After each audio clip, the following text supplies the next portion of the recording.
को अलग आदेश, माँ भगवती को अलग आदेश, रांची वाले भैरव बाबा को अलग आदेश, आप सभी को आदेश आदेश।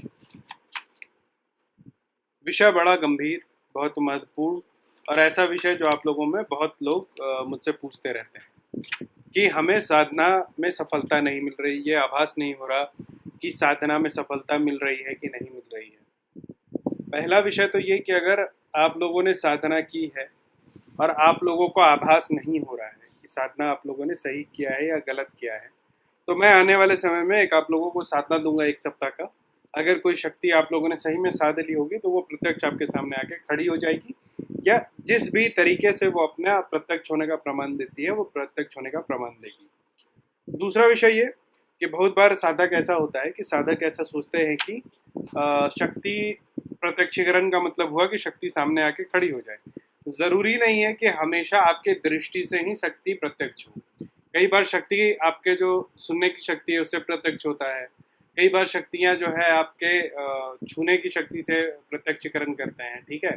तो बहुत सारा तरीका होता है जिससे शक्तियाँ खुद को प्रत्यक्ष साबित करती हैं। कई बार वो किसी चीज़ को गिरा के, किसी चीज़ को खटखटा के ये बताती हैं कि हम आ चुके हैं, आपने हमें सिद्ध कर लिया है। तो जब भी किसी साधना को करे तो ये समझ लें कि हर शक्ति आपके सामने दृष्टि के सामने प्रत्यक्ष नहीं हो सकती, और जो शक्तियाँ दृष्टि के साथ प्रत्यक्ष हो सकती हैं वो मैं आपको आने वाले समय में एक साधना दूंगा। 1 सप्ताह का साधना करिएगा। अगर प्रत्यक्षीकरण वाली मतलब दृष्टि से प्रत्यक्षीकरण वाली शक्ति होगी तो आपके सामने प्रत्यक्ष हो जाएगी। लेकिन एक विषय और कि दृष्टि से प्रत्यक्षीकरण तभी होता है जब आप पूर्ण रूप से जागृत हों, आपकी सारी इंद्रियां जागृत हों, आपके सारे चक्र जागृत हों और आप इतने मजबूत हों कि आप उस शक्ति को बर्दाश्त कर सके। जैसे क्या कि अगर मान के चलिए वायु है तो वायु का एक वेग है, अगर आप वायु के वेग को बर्दाश्त नहीं कर सकते तो वायु पूरे वेग से आपके सामने आएगा नहीं, क्योंकि उससे आपको हानि हो जाएगी और आपने उसको सिद्ध कर रखा है। तो बहुत सारी चीजें होती है साधनाएं में जो आप लोगों को जानना चाहिए। लेकिन ऐसे भी साधक हैं जिनको पता ही नहीं होता है कि वो कर क्या रहे हैं। देखो YouTube में मैंने अभी कितना 100 साधना दे दिया होगा या 100 से कम दिया, 80 साधनाएं दी होंगी। अभी 80 वीडियो में 80 साधनाएं, 80 मंत्र, 10 तो यक्षिणी साधना का मंत्र, ठीक। अभी उसमें मंत्र दिया है, विधि दिया है, मैंने डिस्क्रिप्शन में लिख दिया है हालांकि कि जब तक गुरु का परामर्श ना हो और आपको आपका दिशा बंधन, आसन बंधन और खुद का आत्म बंधन करना ना आता हो तो साधनाएं ना करें। लेकिन फिर भी इन साधनाओं को करके अगर आपको सफलता नहीं मिलती है तो इसका क्या मतलब? तो मैं आज आपको बताऊंगा कि आपको साधनाएं में सफलता क्यों नहीं मिल रही है। जो सबसे जरूरी चीज देखा गया है और जो सबसे महत्वपूर्ण हम लोगों ने त्रुटि देखी है अपने साथी में, संगियों में या फिर जिनको सिखाते हैं, वो होता है त्रुटि उच्चारण का। देखो साबर मंत्र का अगर आप जाप कर रहे हैं तो साबर मंत्र में क्या है कि वो लोकल भाषा में बनाया गया था। तो अजीब सा होता है साबर मंत्र। जैसे काली का जो मंत्र है जिनको मैंने दिया, तो ओम सिंहौ दत्तो बिगौ व धड़ित धड़ धड़ात ध्यान अमान भवानी दत्त नाम दे नाशनम तोड़यंती सीरांसी रक्त पिबंती है। तो अभी इसको मैं जब जाप करता हूँ तो मुझे 15 से 20 मिनट लगता है ऐसे पढ़ने में। अभी क्या है कि अगर साधक हैं उनको पता है कि वो मुझे तो 20,000 इसका जाप करना है, वो क्या करेंगे, ओम सिंह दत्तो बिगौ धड़ित धड़ धड़ात ध्यान मन भवानी दत्त नाम दे नाशनम तोड़यंती है। तो समझ रहे हो वो किस चीज का जाप कर रहे हैं उनको भी पता नहीं चलता। आप जैसे वीर की साधना करने लगे, ओम बाम वीर की साधना करे, बामत देव्या बड़ उद्देग्या ग्रासे पुरुष की माला बामत चलाई टोना से मंगर बुद्ध की रात। मतलब एक एक शब्द ऐसा है कि दूसरे शब्द से वो अलग होता है। अब उसको अगर आप संख्या गिनने के चक्कर में अगर जल्दी से पढ़ते हैं, आप संख्या तो पूरा कर लेते हैं लेकिन क्या है कि आप उस शब्द को, उस वाइब्रेशन को उत्पन्न ही नहीं कर पाते। दुनिया का सबसे जो बड़ा मंत्र है वो क्या है? वो ओम है।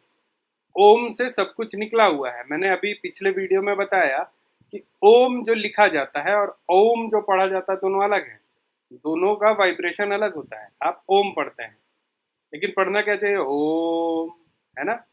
तो वो जो वाइब्रेशन है, वो वाइब्रेशन की कमी होने के कारण सबसे पहला जो त्रुटि साधना में आती है, उसके चलते साधनाएं सिद्ध नहीं होती। दूसरा, आज के डेट में साधक वर्ग में बड़ा अच्छा एक प्रचलन है कि वो टू द पॉइंट फॉलो करते हैं साधना को। मतलब इतना माला, ये मंत्र और ये मूर्ति, 3 मोह है साधना का, माला, मूर्ति और मंत्र। मंत्र उठाया कहीं से, उसमें लिखा हुआ है कि हर रोज 21 माला करना है, तो मंत्र के बाद दूसरा ध्यान रहता है, पहले तो दृष्टि उस मंत्र पे जहां लिख के रखा है, क्योंकि याद करके कोई आज के डेट में साधना करता नहीं।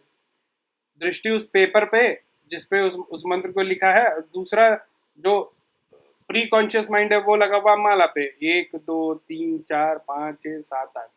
और तीसरा अगर कुछ बचा कुचा ध्यान है तो वो फोटो पे लगा हुआ है या मूर्ति पे लगा हुआ है। ठीक है, तो इससे क्या होता है कि जब आप मंत्र जाप करते हैं, मैंने पहले भी बोला है, मंत्र जाप किसके लिए होता है? मंत्र जाप होता है शक्तियों के लिए, शक्तियों को जागृत करने के लिए। और वो शक्तियां कहाँ हैं? वो शक्तियां आपके अंदर होती हैं, वो शक्तियां कहीं बाहर नहीं होती। आप भगवती काली को बाहर खोजोगे तो नहीं मिलेंगे, आप भैरव बाबा को बाहर खोजोगे तो नहीं मिलेंगे। वो आपके अंदर की शक्ति है। क्यों?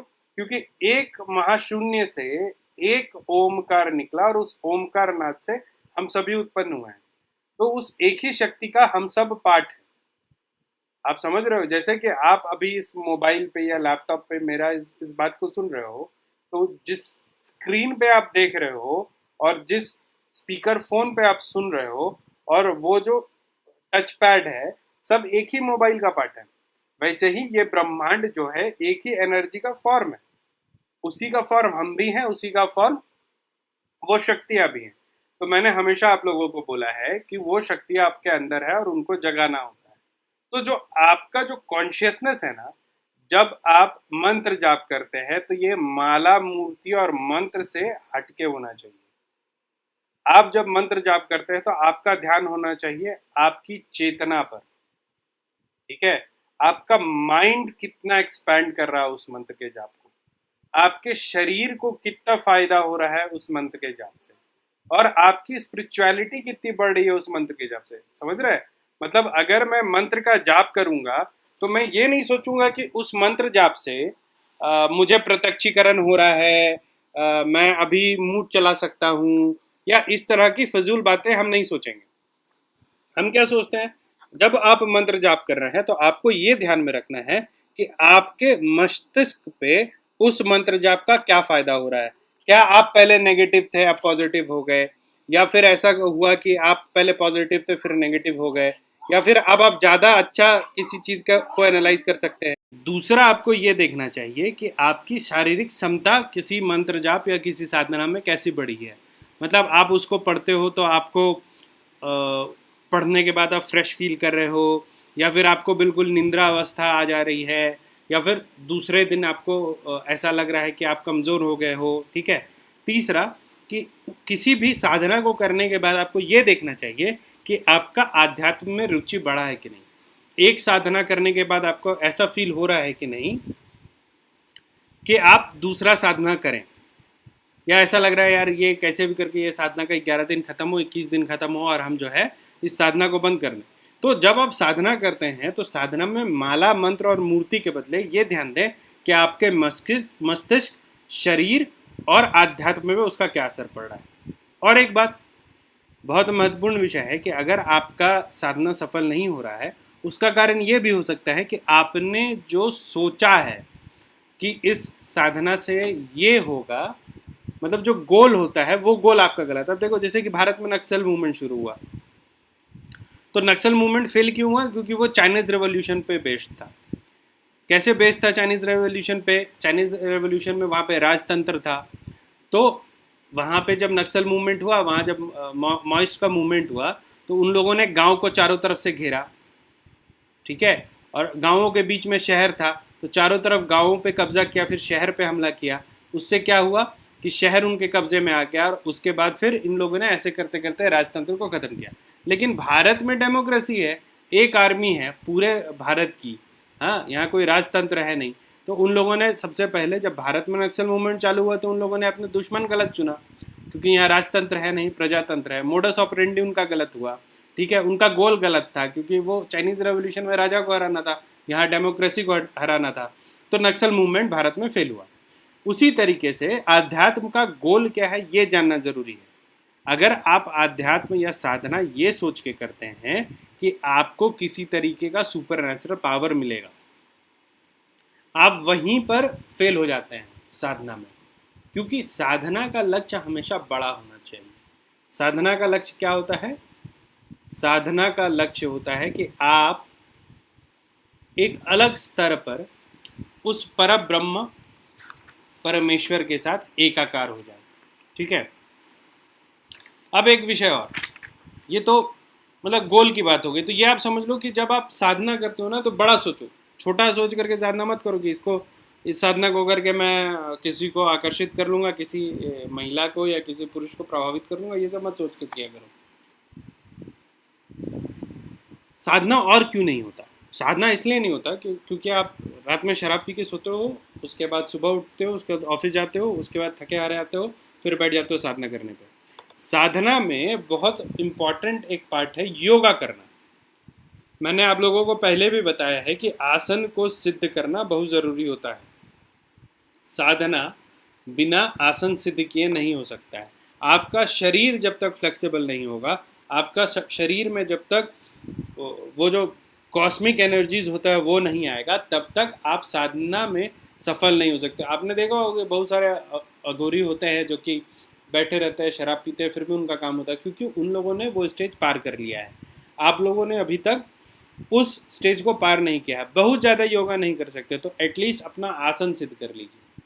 चाहे तो आप अघोर आसन में घंटों बैठने का प्रैक्टिस कर लीजिए, या फिर पद्मासन में आप बैठ जाइए, मतलब वज्रासन में बैठ जाइए। आप जिस भी आसन में बैठ सकते हैं उस आसन में बैठने का आप सबसे पहले प्रैक्टिस डालिए। अगर आप एक साधना में बैठे हैं तो ऐसा नहीं होता कि अभी आप वज्रासन में बैठ गए, फिर आप अघोर आसन में बैठ गए, फिर आप पद्मासन में बैठ गए, ऐसा नहीं होता।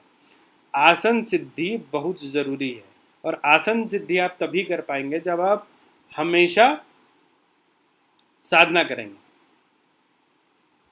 एक और महत्वपूर्ण विषय, साधना लोग क्यों करते हैं? जैसे मेरी बातें होती हैं लोगों के साथ, मैं पूछता हूँ कि आप साधना क्यों कर रहे हो, ये वो, तो मैक्सिमम लोग ना फ्रस्ट्रेट होकर साधना करते हैं। क्यों फ्रस्ट्रेट होकर साधना करते हैं? कि मुझे व्यापार में वृद्धि नहीं हो रही तो मैं साधना कर रहा हूँ, मेरी गर्लफ्रेंड ने मुझे छोड़ दिया है, मैं साधना कर रहा हूँ, मुझे बहुत प्रचंड बीमारी है, मैं साधना कर रहा हूँ। ठीक है। ऐसा करने से क्या होता है ना कि आपका साधना का कोई मतलब नहीं रह जाता। ठीक है। जीवन का उद्देश्य क्या है? जीवन का उद्देश्य है खुशी, खुश रहना। ठीक है। खुश रहने का दो तरीका है। एक तो आप सोचोगे कि खुश रहने का ये तरीका है कि आपका जो भी दुख दर्द है वो खत्म हो जाए। ठीक है। या एक तरीका इसका ये होता है कि आप खुशी को ढूंढें। लेकिन लोग क्या है कि वो खुद को दुखी करते हैं। अब जैसे एक विषय बताओ, अगर आपको कोई बीमारी है, ठीक है, आप उससे दुखी हैं, तो आप उस दुखी को सोच के दुखी हो जाओ, या फिर उस बात को समझ लो कि आपको ये बीमारी है, और उसके अलावा जो जीवन है उसमें आप खुश रहो।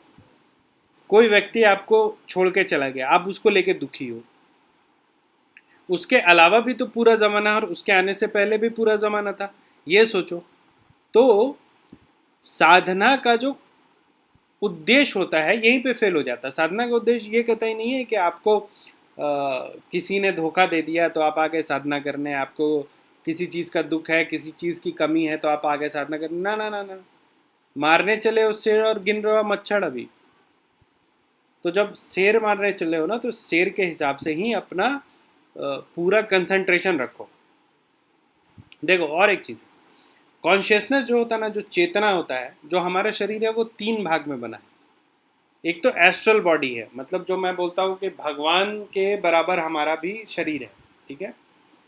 हम और भगवान एक है, हम ब्रह्मास्मि। ठीक है। उसके बाद वो पूर्ण चेतना वाला शरीर हो। उसके बाद एक एस्ट्रल बॉडी होती है जिसको दिमाग कहते हैं, जिसको माइंड कहते हैं, जो हमें सोचने का शक्ति देता है। और तीसरा होता है हमारा फिजिकल बॉडी।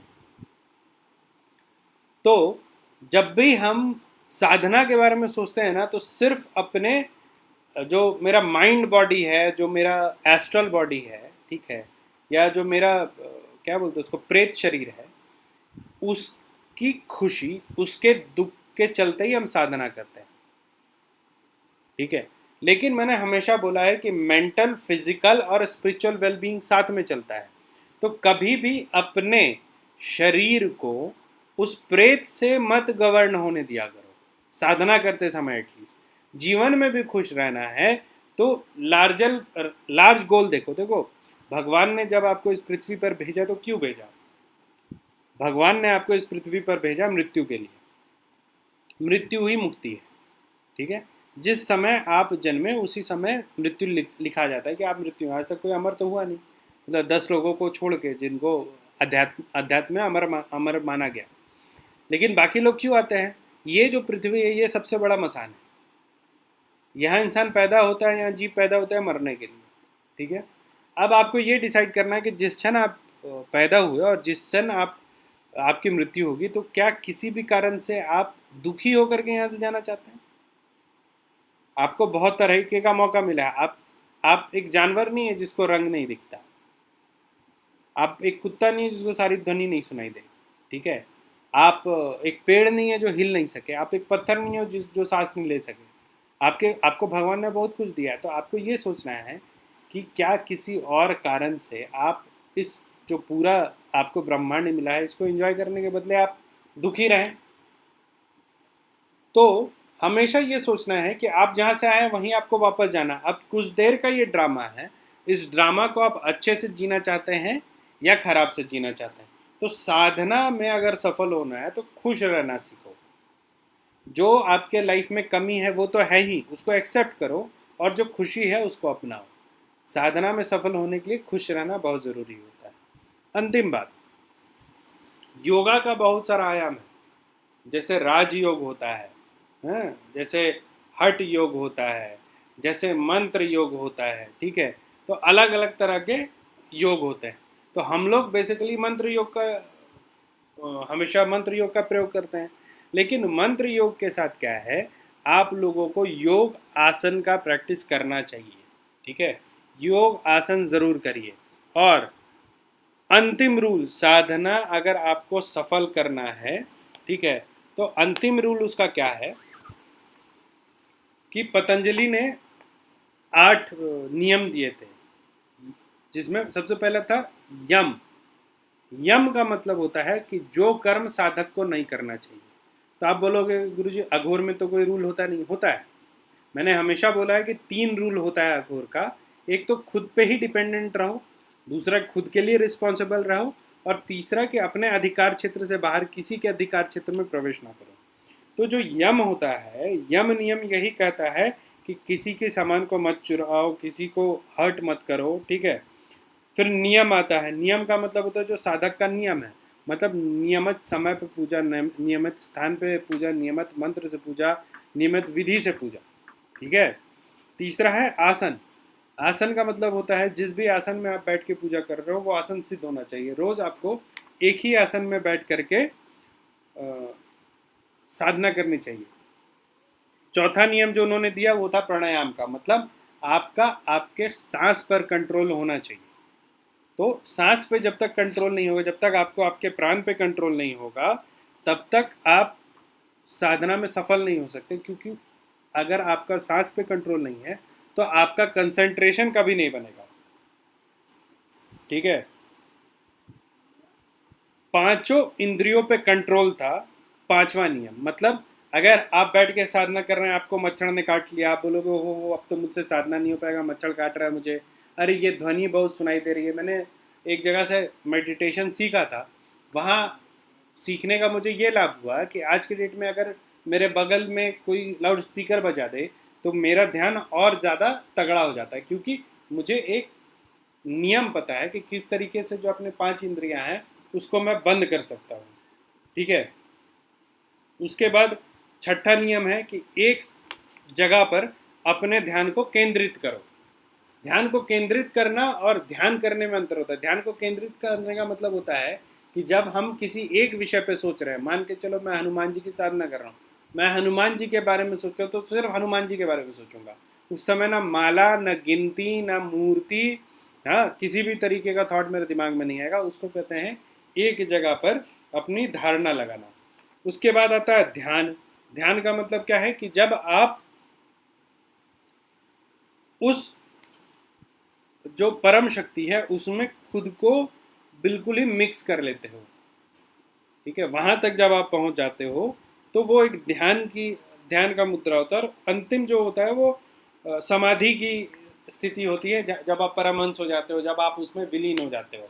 वो पूर्ण जागृत गुरु होता है जो बहुत कम मिलता है, समाधि की स्थिति में पहुंच जाते हो। तो ये 8 नियम हैं जो कि आप लोगों को अगर साधना करना है, शुरुआत में साधना में सफलता किसी को नहीं मिलता, तो उसमें हड़बड़ाना नहीं। और जादू वाले साधनों के पीछे मत भागो, कह रहे ये साधना मैंने कर ली, अभी देखो वो जो कलम है ना उसको मैं ऐसे गिरा दूंगा। ये सब कोई बहुत बड़ी साधना नहीं होती है। अंतिम मूल मंत्र मैं आपको दे रहा हूँ।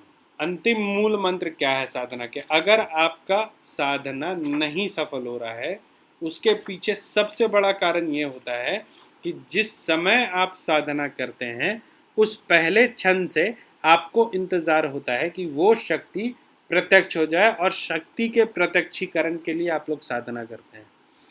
अगली बार से जब आप साधना करोगे तो शक्ति प्रत्यक्षीकरण के बारे में बिल्कुल मत सोचना, और बस साधना करना कि हे मेरी ये शक्ति, तुम जागृत हो जाओ। शुरुआत के दिनों में जब आप लोगों को कुछ ना समझ में आए तो सिर्फ ध्यान से शुरू करो। ध्यान में भी क्या करना है, शुरुआत में सांस पे कंट्रोल करना सीखो। सांस पे कंट्रोल कैसे? जैसे 15 की गिनती में सांस अंदर लो, 15 की गिनती में सांस रोको, 15 की गिनती में सांस छोड़ो। उसके बाद अपने थर्ड आई पे आप कंसंट्रेट करो और बस उस पर कंसंट्रेट करते रहो। जो भी इमेज फॉर्म हो रहा है उसको होने दो, और बस ये बोलो कि तुम अपने आप को मुझे दिखाओ, कहाँ हो तुम, मुझे दिखाओ, मुझे दिखाओ। तो आपका जो ऑब्जेक्टिव सेट होना चाहिए वो ये होना चाहिए कि जिसके हम अंश है उसमें जाकर के मिल जाए। जब आपका ये उद्देश्य होगा तो आप समझ लो कि कोई भी शक्ति होगी, ठीक है, कैसी भी शक्ति होगी, आपके अंदर की वो जागृत होगी, और आप जो है, जो मैंने समाधि की स्थिति बोला, उस समाधि की स्थिति में पहुंच जाओगे। तब उसके बाद आपको वाक सिद्धि मिलती है। और मैं आपको बता देता हूं कि वाक सिद्धि से बड़ी कोई सिद्धि नहीं है पृथ्वी पर। काफ़ी लंबा मैंने आप लोगों का आज आपका समय लिया, लेकिन ये सारी बातें ज़रूरी हैं। आप लोग बोल देते हो कि मेरी साधना सफल नहीं हो रही है। आप में से खुद एनालाइज करना कि इन सब में से आप लोगों में से कितने लोग योगा करते हैं, कितने लोग माला मंत्र और मूर्ति के पीछे पड़े हुए हैं, कितने लोगों ने आज से पहले अपने दिमाग, शरीर और आध्यात्म पे क्या अंतर पड़ रहा है किसी साधना को करने का, इसके बारे में सोचा होगा। आप लोगों में से कितने का आसन सिद्ध है कि एक आसन में बैठ के आप 6 घंटा साधना कर लें। आप लोगों में से कितने लोग खुश होकर के साधना करते हैं, और आप में से कितने लोग सिर्फ फिजिकल बॉडी के बारे में सोच के साधना करते हैं। ठीक है, ये सारी चीज़ें सोचो, इनको एनालाइज करो। जब एनालाइज कर लोगे तो तुम लोगों को पता चलेगा कि कितना समय आप लोगों ने वेस्ट किया। और अब इन सब नियमों को समझ लो।